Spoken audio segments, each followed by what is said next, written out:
This is Jonathan Ferguson, the Keeper of Firearms and Artillery at the Royal Armouries Museum in the UK, which houses a collection of thousands of iconic weapons from throughout history. And today, as precisely one person mentioned it in the comments, and we thought, you know what, it's not a bad idea actually, we're going to be taking a look at the third-person shooter classic, Splatoon 2. It makes SpongeBob SquarePants look like Shakespeare, doesn't it? If you want to see more of Jonathan reacting to video game firearms, make sure to hit that subscribe button, and if there are any other games, guns or mechanics that you want to see Jonathan break down, let us know in the comments section below. If you'd like to help out the Royal Armouries Museum and continue to support Jonathan's work, check out the links in the description of this video.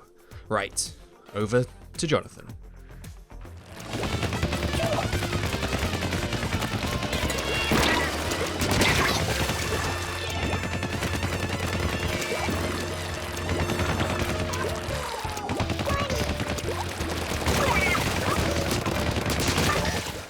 Well, this is quite a specific type of weapon, serving dual functions. So it's capable of engaging personnel.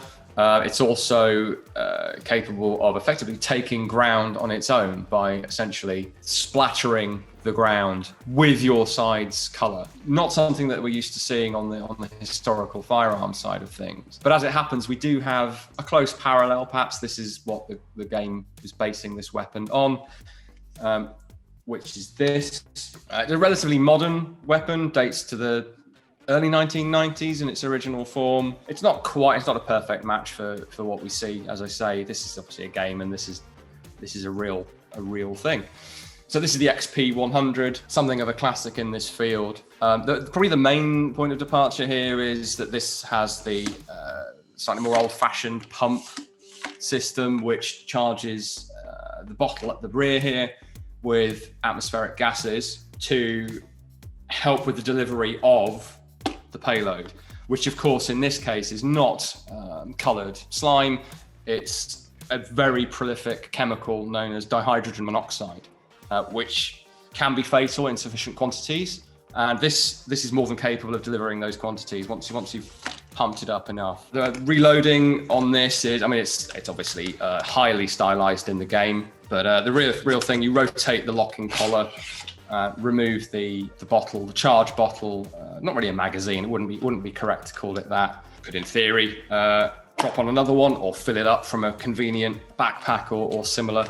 Rotate the locking collar and ready to pump it up to continue the fight. So, of course, camouflage for this sort of application, it's really the opposite of that. It's eye-catching, quite similar to the way that the version in the game is depicted, but regarded as a classic by many. And we'll be adding this to, as you can see, to the Royal Armouries collection forthwith.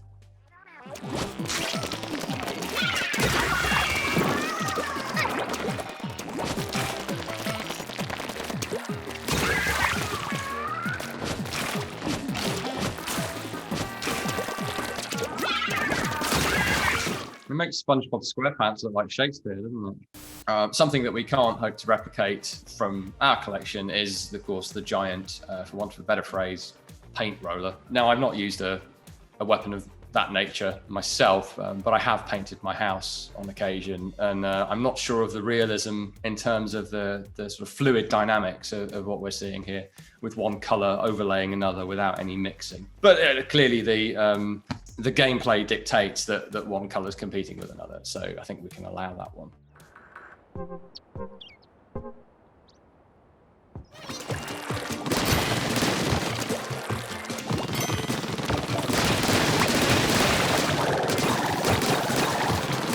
Right, that's quite enough of that. Now, this is interesting because we've got a weapon for delivering the coloured substance that's critical to the gameplay, and of course to certain battlefields in the real world.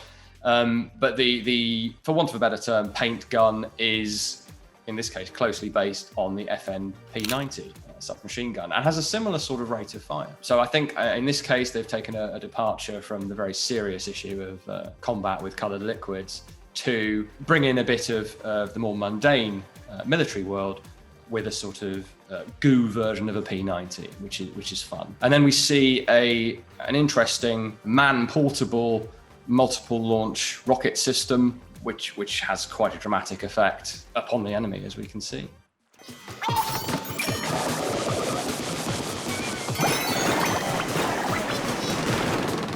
Thanks for watching, everyone. I hope you've enjoyed this take on the weapons of Splatoon 2. If you'd like to support our work here at the Royal Armouries, we have links in the description as to how you can do that. But I hope we'll see you again next time. And April Fools, needless to say.